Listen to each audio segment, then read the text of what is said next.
Hi everyone, welcome back to my channel RM Beauty. আশা ৰাখিছো আপোনালোক সকলোৱে ভালে আছে আৰু আজিৰ এই ভিডিঅ'টোত আমি আলোচনা কৰিব লৈছো গুৱাহাটী হাই কোৰ্টৰ 14টা জুডিশিয়েল এসিস্ট্যান্ট পোষ্ট ওলাইছিল আৰু শিডিউল দি দিছে তেওঁলোকে এবাৰ নটিফিকেশনটো আমাৰ চাই লওঁ হওক আৰু এই 6 জানুৱাৰী 2025 নটিফিকেশনটো pursuant to the advertisement number তেওঁলোকে দি দিছে dated ইমান in connection with the direct recruitment of 14 posts of judicial assistant for the principal seat of Guwahati High Court, the Guwahati High Court has been pleased to notify the schedule of the written examination. Objective type multiple choice as follows. 16 February 2025, 16 February 2025 Sunday, সময় দিছে 10টাৰ পৰা 12টা লৈকে আৰু place হৈছে Guwahati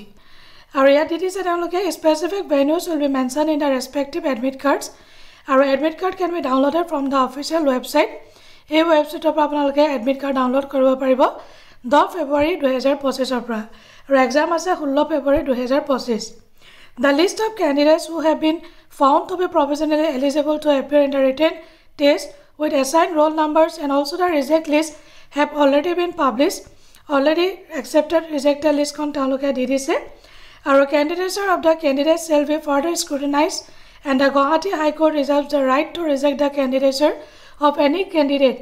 on detection of any ineligibility at any stage. The candidature of the candidate shall be subject to fulfillment of the all criteria. Another important point,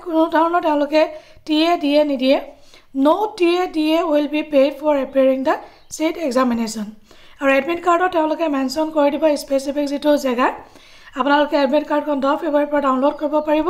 আৰু 16 February exam আছে তো যদি ভিডিওটো আপোনালোকে ইনফৰ্মেটিভ বুলি ভাবিছে তেতিয়াহ'লে এটা লাইক কৰি দিব চেনেলটো সাবস্ক্ৰাইব কৰিব নাপাহৰিব লগতে ভিডিওটো শ্বেয়াৰ কৰিব নাপাহৰিব